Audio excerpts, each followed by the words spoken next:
It's funny how when you go through things, you feel like you're the only one that's experiencing it. You have this shame about what you're going through when really and truly, that's where I finally found God. He was there waiting for me in the dark place with the shame. It wasn't clean your act up and then we'll talk to you in a few years. It was more like, I've been here all along, right here in the darkness, waiting on you.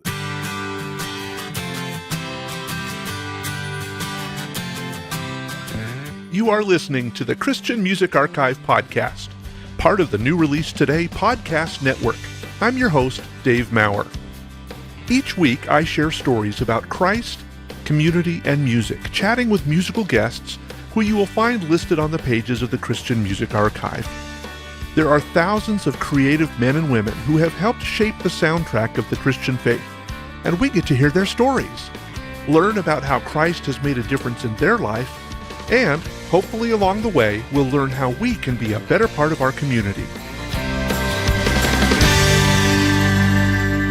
Hello, friends. Thanks for tuning in again this week. Before I tell you about my guests today, I want to do a couple of year-end wrap-up things.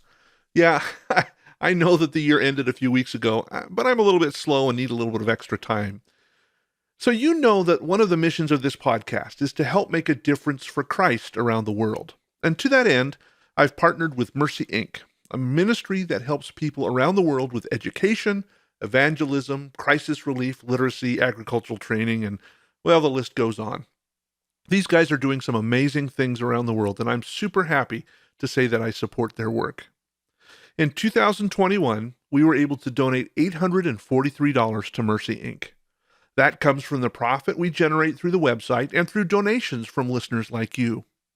If you'd like to be part of helping Mercy, Inc., you can do that in a couple of ways. First, you can support the podcast and the website by going to christianmusicarchive.com/donate. There's a couple of different ways you can support my work there. But if you'd rather donate to Mercy directly, you can do that by going to christianmusicarchive.com/mercy. Either way, you can read more about supporting the work we are doing here at the Christian Music Archive and about the amazing work of Mercy, Inc. And a great big thanks to everyone who donates, prays, listens, and visits the website. All of those activities really help the Christian Music Archive make a difference around the world. So again, those web addresses are christianmusicarchive.com/mercy or christianmusicarchive.com/donate, and go visit one of those pages and let's make a difference to people all over the world. Okay, let's move on to our guests this week.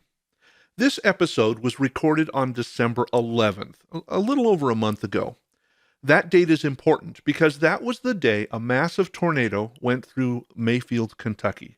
USA Today reported that the tornado was the deadliest tornado in Kentucky history.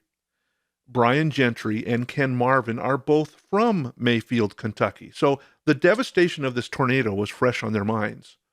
And our conversation also looks at several other devastating situations the guys have gone through. This is a great conversation about how God works through things in spite of those tough situations. And I think it's an important conversation for some of us to hear. But we're also going to talk about their relationship with Dan Peek. He's the former lead singer of the group America. So let's jump into the conversation with Marvin and Gentry.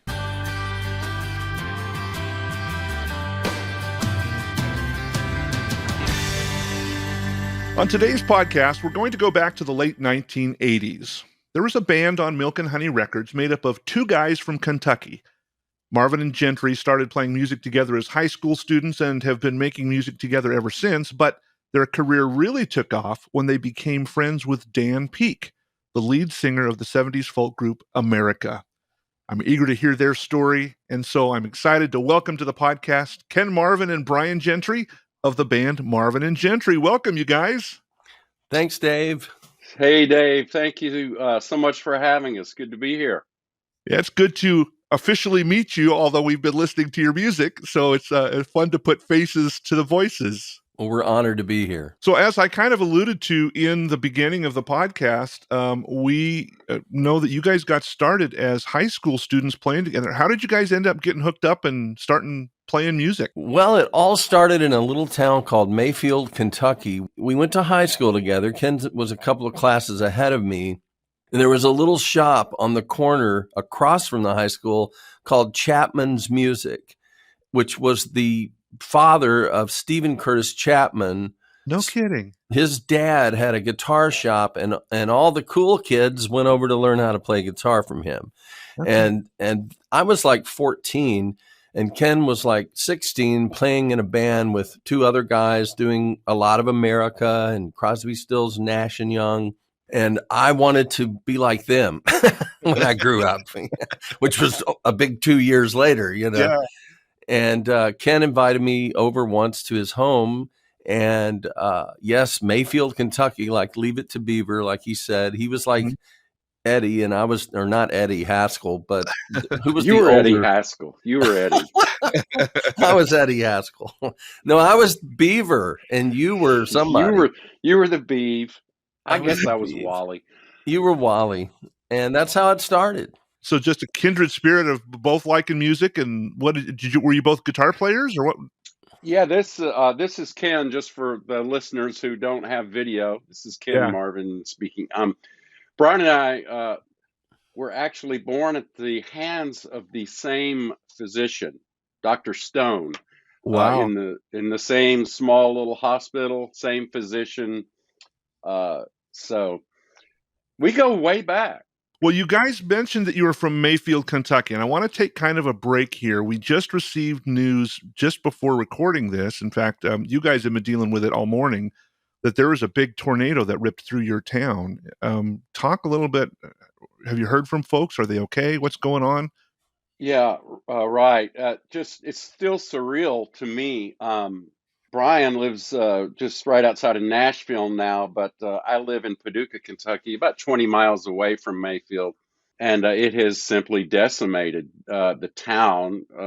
I don't know what the latest fatality count is, 50 to 100 possibly, but it's quite surreal. All the I'll call them the big four churches are Yeah. leveled, the courthouse is leveled, the town square is leveled.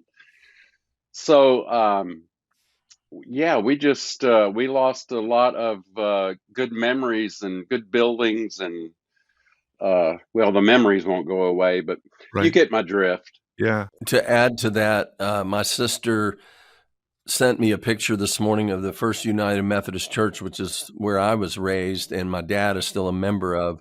And I just posted it on the Marvin and Gentry Facebook, the pictures of the church. And it's just like a war zone. And a block away, my wife's brother's business was in a 3-story older building downtown, like right off the square of the small town. And it's gone. It's rubble. It's completely gone. And so, yeah, we've been FaceTiming with family, friends, everyone this morning. You know, you can replace things, but the good gratitude that we have this morning is that all are safe and sound. Well, and we're recording this a week or so before Christmas. That's just the timing of this. Well, of course, tornado timing is never good, but right at the holiday seasons, that's tough. Mm-hmm. Really, really Yes. tough. Well, our prayers are going to be going out with all of the people being affected by this. My gosh, that's just devastating, and I kind of don't know where to go after that. I mean, Yeah, right. The church that Ken was raised in, the First Presbyterian Church, I heard it was just like completely at ground zero. So yeah, it's definitely, we're on this podcast with you this morning with heavy hearts for sure. How many people live in Mayfield? About 10,000. Okay, yeah. So it's a decent sized town, and that to have this Mhm. kind of devastation is Mhm. terrible. Well, Yeah. well, let's remember some positive memories that happened in Mayfield. Getting Right.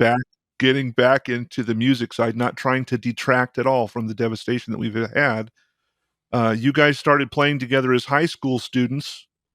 How did that grow from there? I mean, what kind of music? Where were you playing? Kind of on the timeline of where I started was Ken kind of, saw that I was an aspiring young uh, singer songwriter guy, and so he invited me into his home, and we started playing music together. This was like my senior year in high school. He was already in college about the time that we kind of really got serious about, hey, we sound pretty cool together, even though the songs probably really sucked.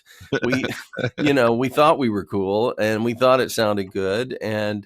Uh, and I'd been raised in the Methodist church. And as I mentioned, Ken was raised Presbyterian. And our very first gig, if I remember correctly, Ken, correct me if I'm wrong, was in the First Presbyterian Church, your Yeah, I think church. so. I think so. Yeah, we And did. We were new believers, relatively.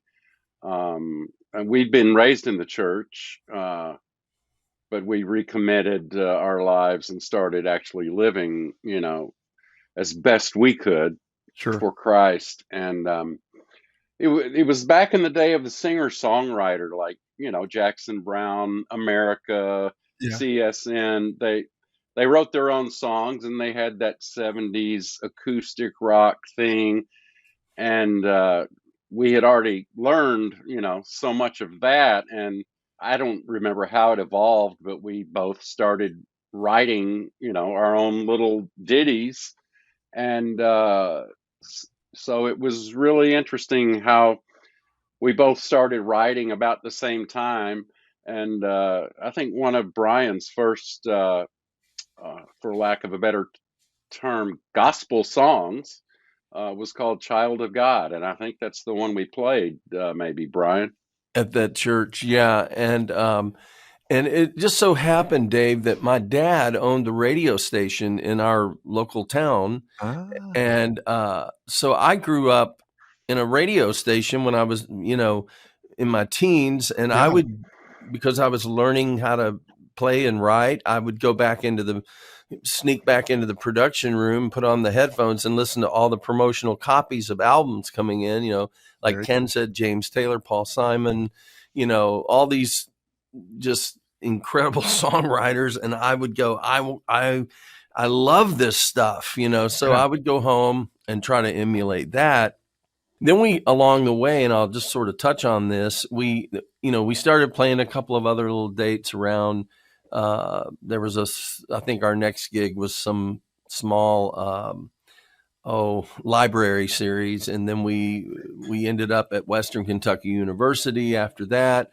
But it was also along those lines that my dad was getting in a lot of the new Jesus music, Christian Yeah. contemporary music was coming through the door. And, Yeah, didn't BJ, your dad had a DJ, nice lady that had a gospel show on Sunday morning? Did he not?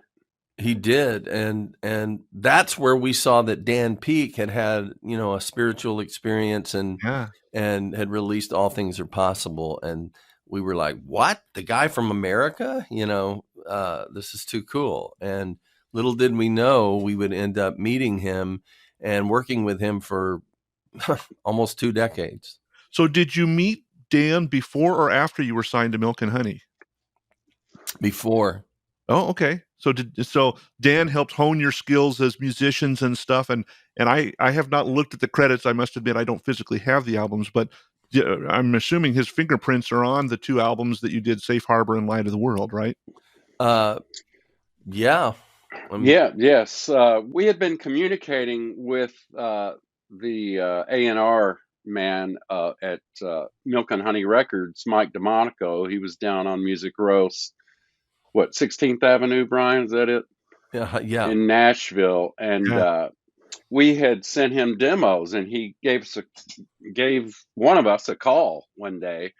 And to make a very long story a little shorter, he said, "Keep sending me your stuff." And one trip we both made down there to Benson Records is where he was at the time.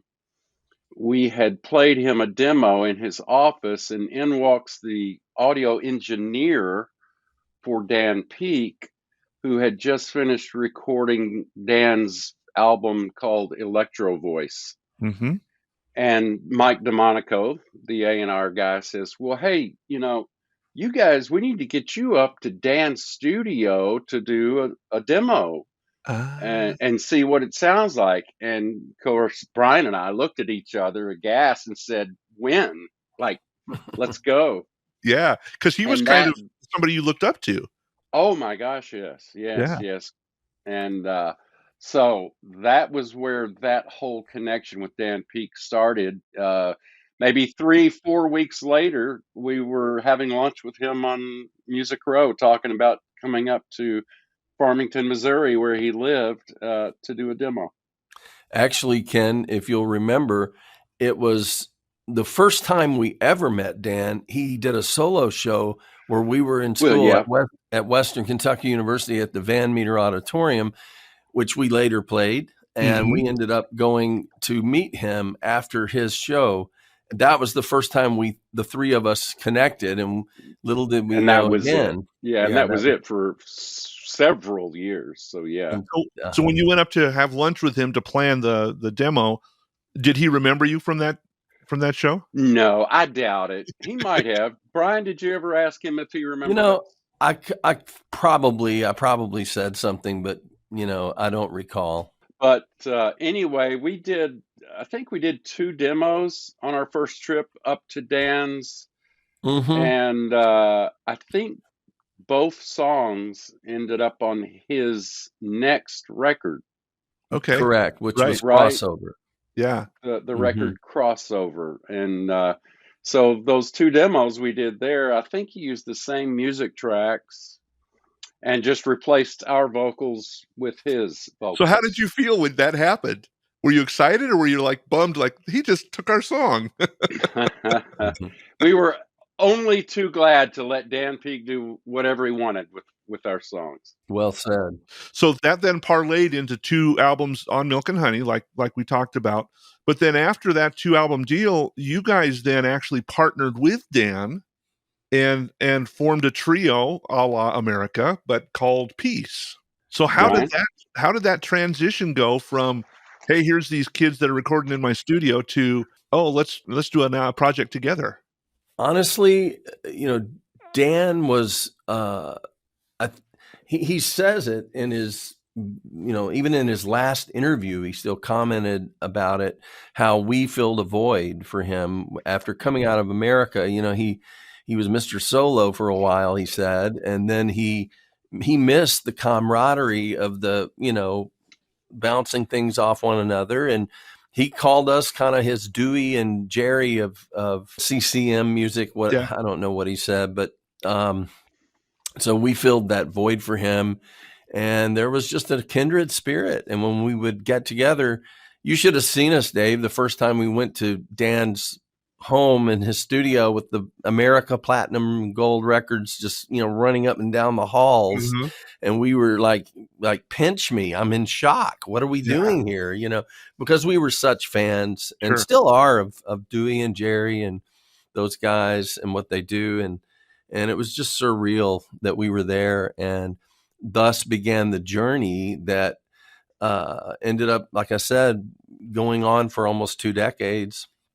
And then some, until Dan, passed away. But the Peace stuff was, everybody was crossing over. Amy Grant, Michael W., everybody was making pop records. And there was just sort of this sour taste about, some things that happened in Christian music that we were all going, yeah, so we want to be you too, Yeah. And so we said, well, let's make positive Christian music with secular, and so Dan started getting the idea of producing us at first, but he didn't join us on the first record. And I'll let Ken kind of explain how that took place.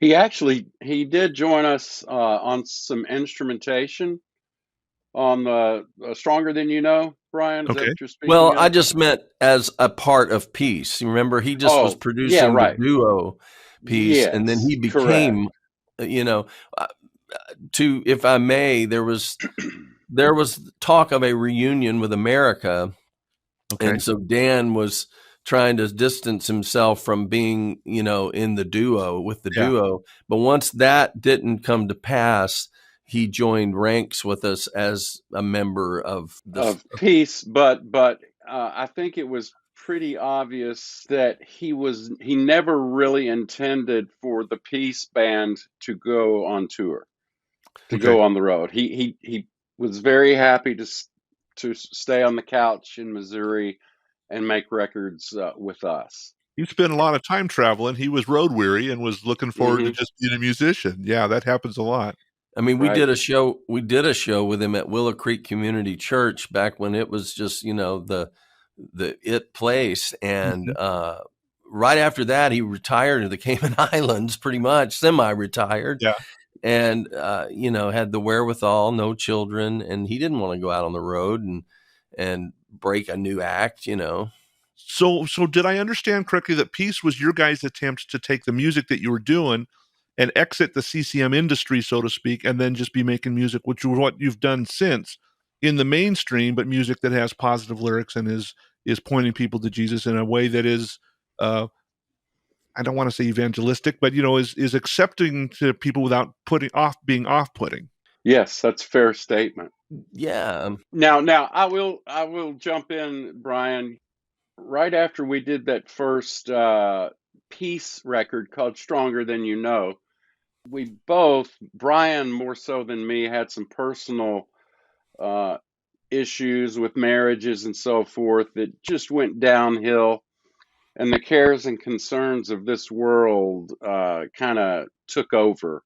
Mm. And we weren't so worried about our focus on bringing the light to the secular world, if I'm making Yeah. any sense Yeah. whatsoever.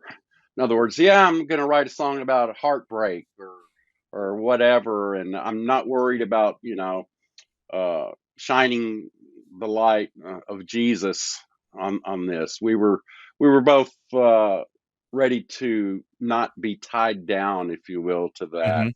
Mhm. concept. To piggyback on that, what Ken's referring to is I went through a really hard divorce. I had two small children, Mm. was in a church, and we were, Dan didn't want to tour with us. So we did an independent tour of about, I think we went to like 40 cities. And this is after Safe Harbor came out, then Light of the World.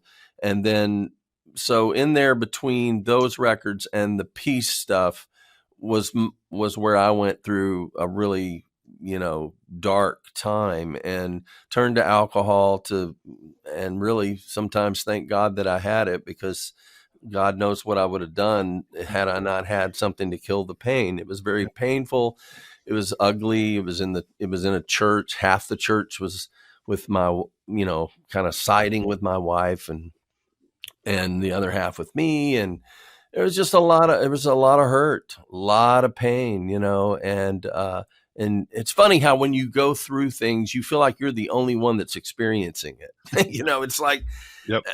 and you have this shame about what you're going through, when really and truly, you know, to me at least, that's where I finally found God. He was there waiting for me in the dark place with the shame. It Yeah. wasn't clean your act up and then, we'll talk to you in a few years. It was more like, I've been here all along, right here in the darkness, waiting on you. And so yeah, that a lot of those songs that you'll hear on those early Peace records came out of that heartache and that brokenness, because I was completely, utterly bankrupt in every which way but loose after that happened. And I'm here to say today, that God is faithful. Whatever people are going through, whatever someone who may be listening is going through, He will meet you in that dark spot, and He will carry you to where He wants you to be. He did it for me. And if He did it for me, I've been sober 22 years. I was able to remarry, rebuild. I have four beautiful children, two from my second marriage or from my marriage. Now, I should Yeah. say. I'm getting it backwards. But anyway, there was my little Sermon on the Mount, and we'll move on. Well, I want to get back to that, Brian, but Ken, you also went through a period of really, really difficult times not that long ago in 2020 with Yes. a situation. Do you want to talk about a little bit about that? Because then I want to come back. I want to tie these two together about talking about how God helped you through these times. Yes. Right. I lost a daughter. My daughter, Mary Alexandra, was 30 years old, and she had battled uh, drugs, heroin specifically. She had a really horrible arm slash elbow break when she was, I don't know, 17, 18 years old, and got hooked on opiates. And long story short, she battled them for years, um, with successes here and there. But the bottom line is she overdosed with some heroin laced with the fentanyl. Uh, And it's still hard to believe, but that's what happened. So here we have two very tough, very dark times. And I've been reading through the Psalms lately and have just been stunned by the fact that most of the Psalms are written out of the tough, dark times. Mm-hmm. And I've talked to a number of musicians who say the songs that really went somewhere, chart wise or whatever, were written out of dark, tough times. So I'd be interested in hearing from you both. What was it that these difficult times, these really painful, almost destroy you times, what was it about God's love that helped pull you through that and brought you through to the other side? Well, you know what? Some of my favorite songs, Brian has written. Uh, Brian is an incredible songwriter, and it seems like he writes songs about my life. That's kind of the joke. It's like, oh, you've written another great song about me. Thanks. I get to harmonize and throw some guitar on it. But Brian has been my steady rock, for lack of a better term. I'll go ahead and use that. And just always an encouragement, says the right things. Um, so hey, I owe it all to Brian. But I got off track there. But I find I can write a song in the middle of a difficult time, but suffering from depression when I'm in those times, I don't really want to even see a guitar. Mm-hmm. But Brian it's like he has radar on and he's picking up what I'm going through, and he'll write a song and it'll be exactly what I needed to hear, right? Mm. So it's really special. So what I'm hearing you say is that part of the way God has reached to you is through the friendship that you have with Brian. Absolutely. And we were talking about that 2 days ago about what each other, what we mean to each other, and being thankful for that. Brian, what about you? You started to talk a little bit about how you found some help through the church, but what was it that helped you through that difficult time of my marriage is ending, my career is not where I wanted it to be, all these different things? It's almost like there was an invisible hand, that was guiding my life through those. When I look back now, and as Ken said, a lot of times, the song, I'm one of those guys that write out of, sorrow and out of the depths come a lot of these things. And I sometimes feel like I'm not even writing them. They write themselves, and I'm just kind of jotting them down. And I do think that what Ken has added over the years, and what has, it's kind of like the Lennon-McCartney thing. They grew up in high school, and they always, and they made a pact that they were going to write together rather than be competitive against each other. And it's sort of kept our sanity. A lot of times the music has been like our true north, and it's been a constant, at least for the two of us, when we have gone through things. I don't know what I would have done.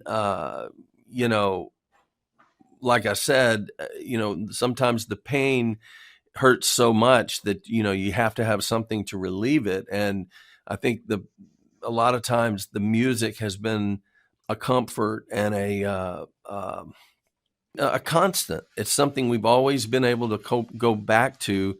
And I mean, like if I look back over the records we've made, I can go, oh, they're like little mile markers. It's Yeah. like, oh, wow, that's when we were going through that. And that's when Ken went through his deal. And that's when, and I think I think the whole reason we're probably here on the planet is to glorify God, our creator. And I think that, he has been faithful walking through these, hard times with us. And I think the songs mark that. And at least I hope they do. And I hope in turn they help someone else. Yeah. I know I'll close with my soapbox here with one final thing. I heard a guy say once, why does God allow bad things to happen to us?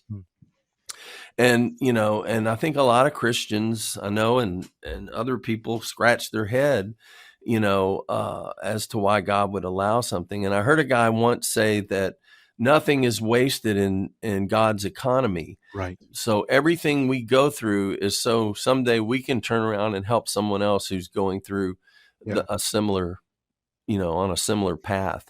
And that really gave me a peace when I heard that, because it made me realize that, it's not that we're just suffering to suffer. There's something at the end of our suffering for a reason, and it's to help others. And I really believe that today. At least that gives me peace. I don't know if that helps. Well, as you were talking about the albums and the songs being milestones, my mind went back a few months ago. I was reading through the Old Testament and the children of Israel wandering around in the desert.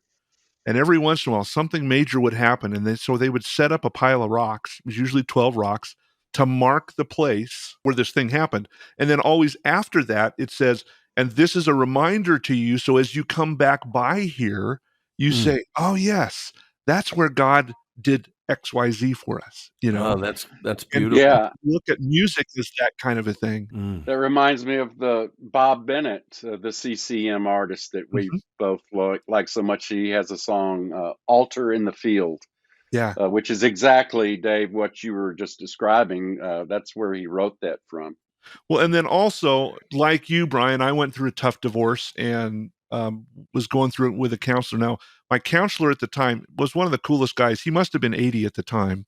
And he was a bodybuilder, and he had the world record for bench press in his age group. So, I mean, he was a manly man. But he told me, he said, Dave, when I'm working on building muscles to lift weights, if it doesn't hurt, I'm not building muscle. Hmm. And I've often thought about that as I've gone through trials and stuff that's difficult. That spiritual muscle sometimes won't grow unless we have that hurt and pain too.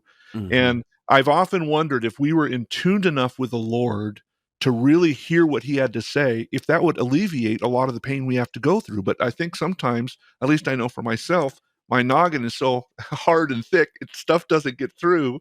And so sometimes God uses those tough situations to say, look, I'm going to carry you through this, but if you won't let me automatically, I'm going to break you so that you have to in order for me to succeed. That's so good, Dave. That's true. So you guys recorded as Peace for a while, and you worked, like you said, with Dan Peek for about 20 years. And then all of a sudden, unexpectedly, your partner in crime, so to speak, Mm-hmm. passes away. What does that do to you and the music that you're going through? How did that fit into the whole angst of the music that you were doing for your divorce or through these other things? What did that do to your? I'll just kick this one off by saying that we had, slowed, at least for me, I'd stopped talking to Dan on a regular basis, like the last 3 years. I mean, we still talked, but it wasn't like every week, Yeah. stuff. And so it just, it was one of those things that I don't know what I'm trying to say. Once we knew that we weren't going anywhere, we just we broke off and did a couple of other records independently of him. And so it wasn't like we were sitting on the edge of our seats, perhaps going on tour with Dan, although occasionally he would call, and Ken and I still joke about this and say, I think I'm ready to do some dates. And then he'd Right. say, Yeah. and then what would he say, Ken? He It would would be, say, but I'm going to take a nap and I'll be over it soon. yeah. That's hilarious. Yeah. Oh, that's funny. And Dan was the funniest guy you'd ever hope to meet. Just very, very funny cat. Mm. So you guys did some Marvin and Gentry stuff again, and I think Brian, didn't you do a solo album or two in there? Yep.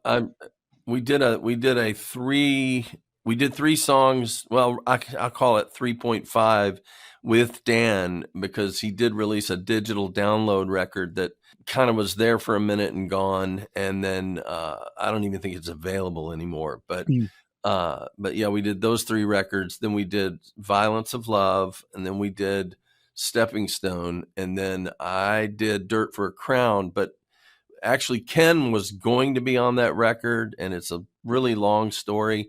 He just helped me make the record, basically, and then I was willing to go out and do some dates, so I went alone. Okay. And he stayed on the couch like Peak.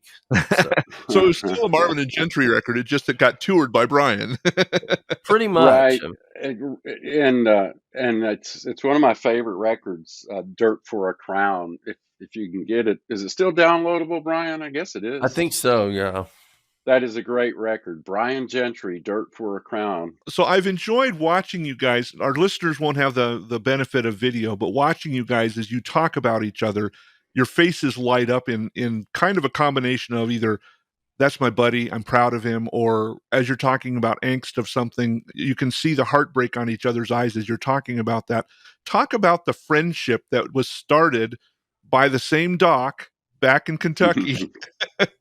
And how has that carried you through? I mean, even through today. I mean, you're still making music and you're still doing stuff. Talk about the importance of that friendship between the two of you. Well, I'm going to correct Ken. It wasn't Dr. Stone. It was Dr. Orr. You're right. You're right. Stone was the afterbirth guy. Yeah, You're Stone right, was the Dr. guy Orr. that Stone was the after. He was the one that was just the regular, physician, But, again, like good friends, the conversation between each other. I'm loving this. You're right. But what was the question, Dave? How is the friendship sustained? Yeah, talk about your friendship and what's that's meant. I mean, it's obviously beyond music, because you're connecting more than just musically. You're connecting as friends, as brothers.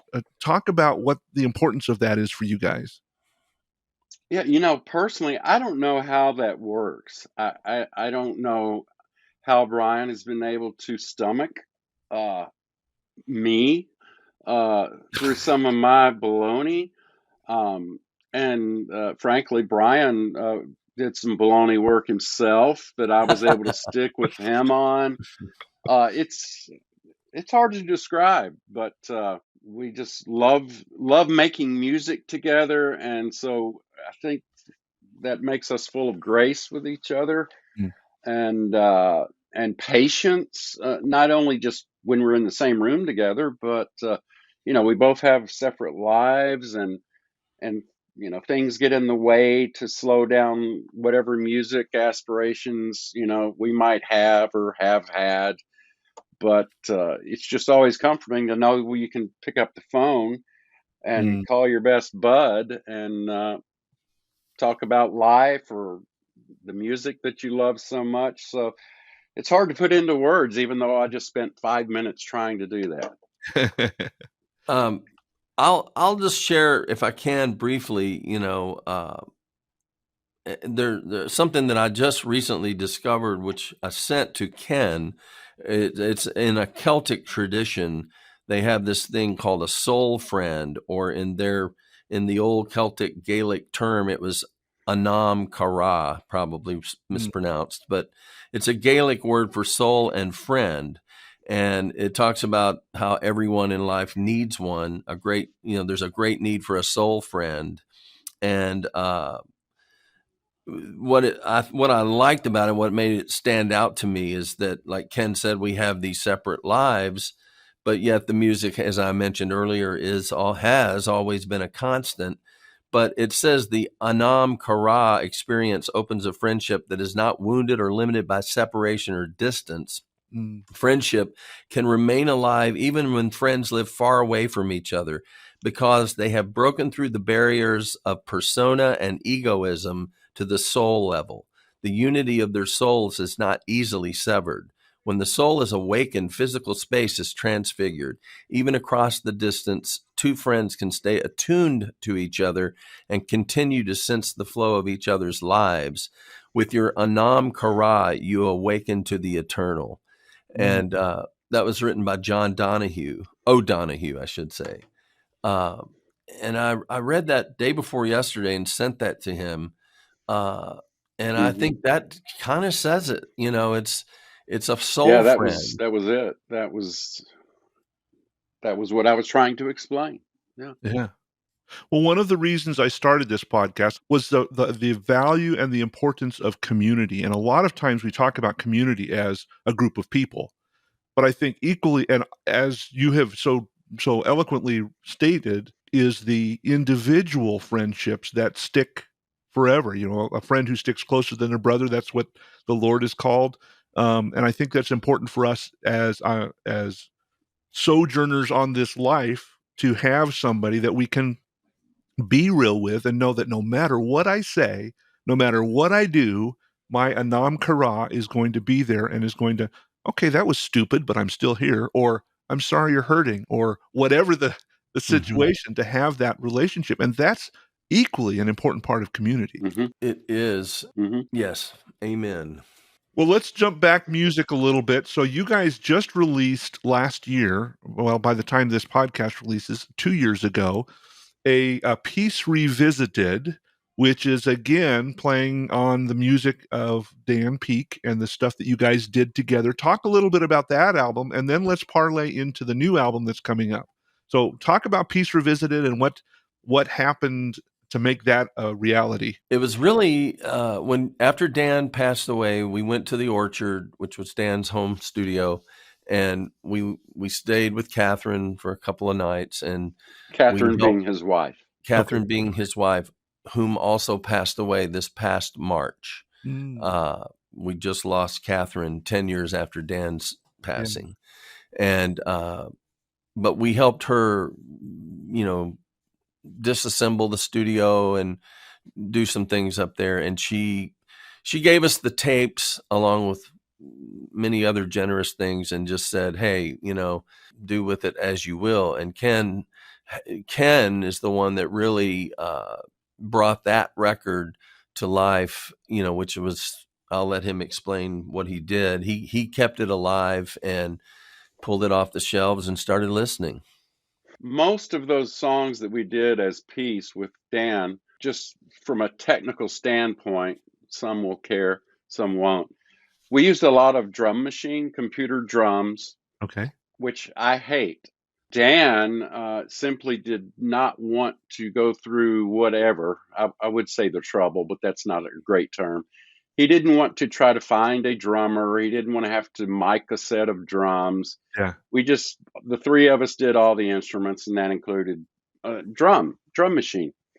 And I always said, one of these days, Alice, uh, we're going to go back in the studio and lay down real drums uh, to some of these songs. And by golly, we did. Uh, I'm I'm sorry that it was after Dan had passed, because I really think he would like what we did. But Yeah. I for years just could not wait to get back in the studio, get a real pro drummer. And we had another guy that played some bass and guitar, who was incredible. Just very proud of that Piece Revisited record. Yeah, it was Dave Eckberg who, along with Paul Winkler, who played on Right Now, Okay. but Dave Eckberg, who is A-list studio engineer, studio drummer, and, he's toured with Amy and Jars of Clay, and we went into Jars of Clay's, I guess it was their old studio, but it's Mitch Dane's Oh, studio, sure. Sure. Sure. and Mitch is the guy that engineered all of the Jars of Clay stuff, Yeah. and as far as I know, and who was the guy that you were talking about, Ken, that played the bass and the electrics? Court. Well, I was hoping you wouldn't ask me that because I'm Court. embarrassed. Court, but I don't remember his last name. Yeah, we're terrible. So Hey, edit that out. we all have gray in our beards. We're allowed to forget some things. Yeah. But the record was really predominantly Dan's material, with the exception of I think 4 or 5 songs that the three of us wrote. Okay. So it's really bringing Dan's Yeah, material and a lot of those songs, Brian and I were not even present in Dan's studio when he recorded those on the uh, Peace Records. on the piece releases. So we were able to get our vocals along with really nice drums and a little extra guitar work on with him, and How fun. that was the goal, and we did it. Well, as I was preparing for this podcast today, I had Peace Revisited playing in the background, and it's a good album, you guys. You got to go listen to it, especially if you're fans of that Dan Peake style era music. But it's modern production, and it sounds really, really good. So it was a fun listen for me today. Oh, well, thank you, Dave. Let's jump into talking about, because you guys are releasing a new album this month. Talk a little bit about the album and what the kind of the genesis behind the album, what the hope with the project is. Brian is spearheaded. Usually I'm the engineer guy calling all hands on deck to the studio, but Brian really took off with this project. So, Brian, I'll let you talk about it a little. Well, it's currently set for release on 1/14/22, and we did have a pre-order set, but it's Apple iTunes is, I don't know what's going on, so that's been delayed. Okay. But you can always look at this, find the information on the new album on marvinandgentry.com and the various Instagram, Facebook, so forth. But what happened on this record? It's called Marvin and Gentry with Kim Parent, and the title of the record is Sacred Vagabonds. And just try to nutshell it here. We were introduced to Kim through a mutual friend a year ago.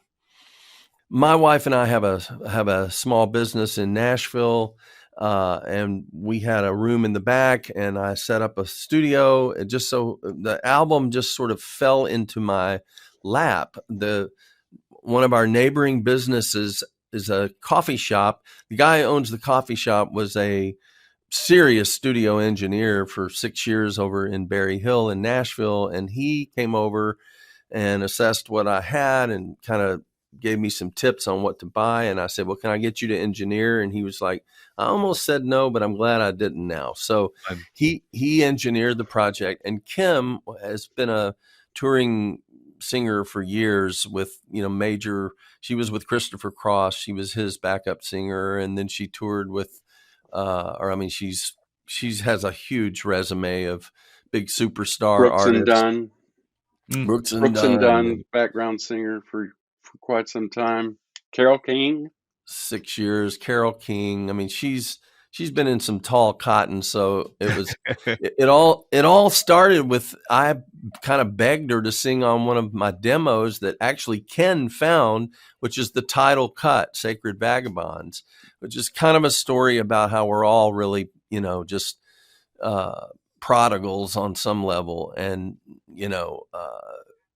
and we need a home, and that home is God. And so Ken sent me that demo. Kim sang on it, and I went, wow, this is beautiful. We sent it back to Ken. This is all during the pandemic. And then Ken sang the 3-part harmony to it, and it just sounded so rich that we forged ahead. And then I went on a songwriting binge. And here's another one. and Kim Parent kept liking them and said, yes, I'll sing on it. Let me sing on that one. And we were going to do 2 or 3 songs, and now we've got 13 on this project? We have 13 on the upcoming project, and if you like 3-part harmony, kind of Fleetwood Mac meets, and I say Fleetwood Mac primarily because of Christine McVie, she almost has that, brings that kind of quality to the Marvin and Gentry thing. The whole record, like I said, I just sometimes just scratch my head and go, where did this come from? And like, from how the songs all came, how Kim showed up, how the engineers showed up. So I'm very excited about, if that's how it started, maybe it'll touch a lot of people, We're going to feature the song Better Days. Talk a little bit about Better Days and what that song is about. Brian wrote the song Better Days. He would have insight if he wants to get specific. He was probably writing it to me, for me. But go ahead, Brian, take it away. Throughout this record, there are, I call them little just snapshots towards someone who's going through something maybe, and yes, Ken, you were in that little snapshot or two. And, certainly, with the passing of Allie, it was a devastating thing. Allie being my daughter.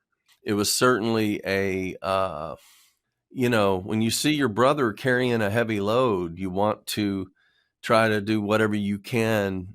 And sometimes we can't do anything, only God can do stuff, but we still have to express something. And so a lot of the song, perhaps in a maybe indirect way, I like to think was the Spirit speaking through me to comfort Ken and therefore maybe comfort others, again, who are going through loss or whatever that they're going through.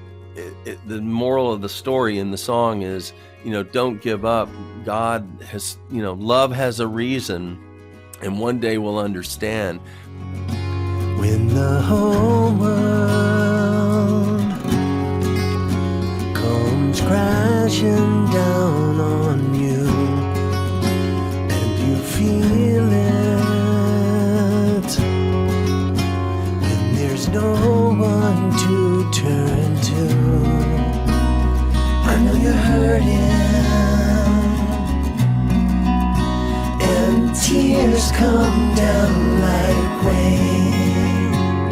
Don't you give up now. Don't you give up now, child. Don't you give up now. Better days will come, and love has a reason.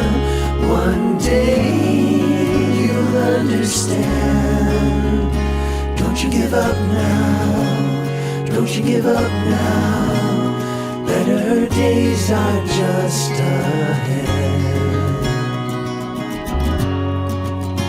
When this cold world tears your tender heart in two, and you're reeling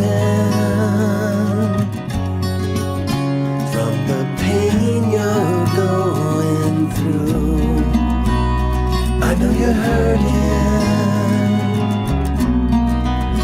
When tears come down like rain,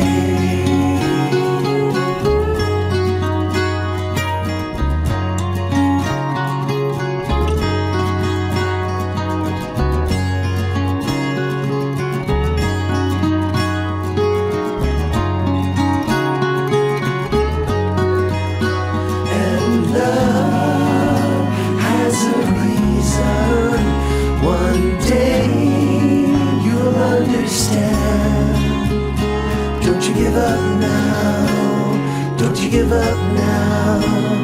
Better days are just ahead. Better days are just ahead. Better days are just ahead. Love has a reason, and one day we'll understand, which ties into Proverbs, 3:5 that says, trust in the Lord with all your heart, lean not on your own understanding. my understanding is so limited. It's finite. I don't get it. I don't even know why God does certain things. But if we do lean not on our own understanding and trust in Him, He will direct our paths.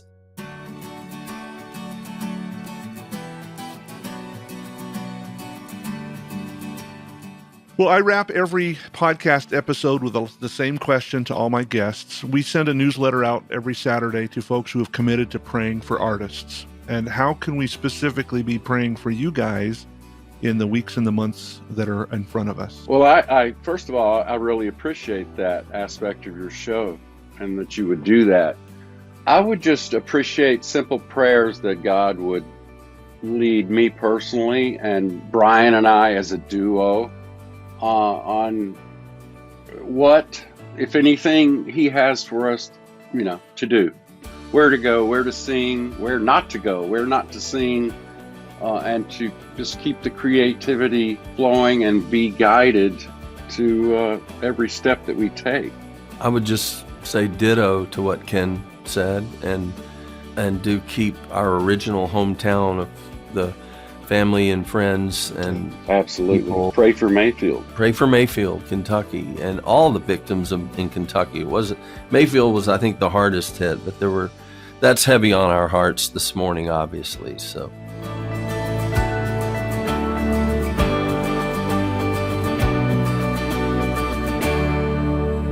I'm often amazed at how God brings things into my life in groups.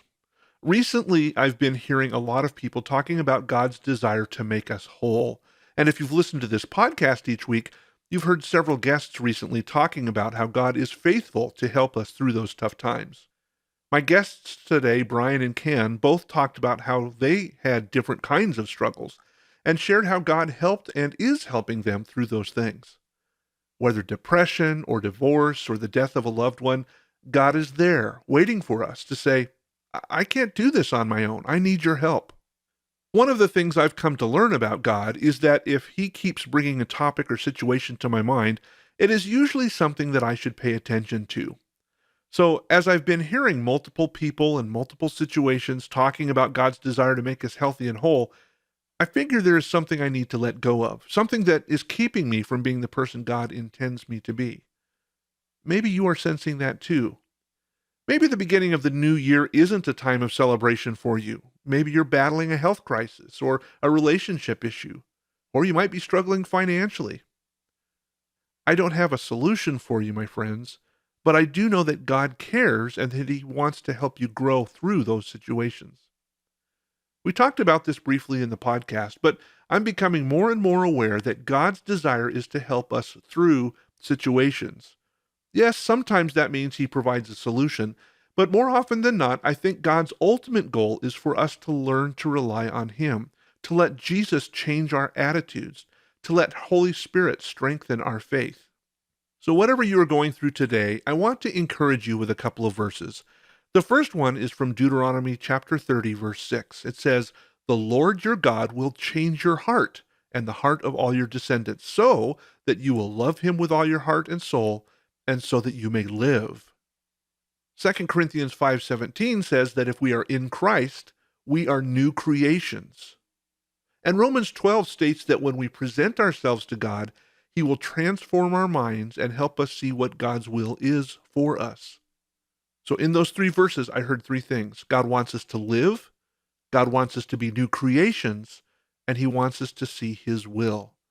See, God is good and wants us to thrive. So my encouragement to you today is to let God change your heart and mind. Let Him help you through these tough things, and let Him make you into a new creation in spite of all the junk that you're going through. As always, thanks for joining me for this conversation today.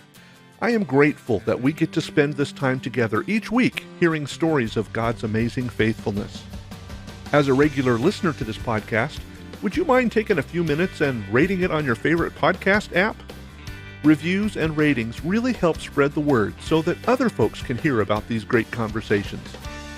And if you have comments or questions for me, please feel free to drop me a message on any of the social media platforms. You can find me on Facebook, Instagram, Twitter, and Patreon by searching for @CCMExchange. Or you can always drop me an email on the website christianmusicarchive.com. I'm really looking forward to our time together next week when I have another great conversation with one of the musicians you'll find on the pages of the Christian Music Archive. So until then, remember this: God loves you. In fact, He's crazy about you.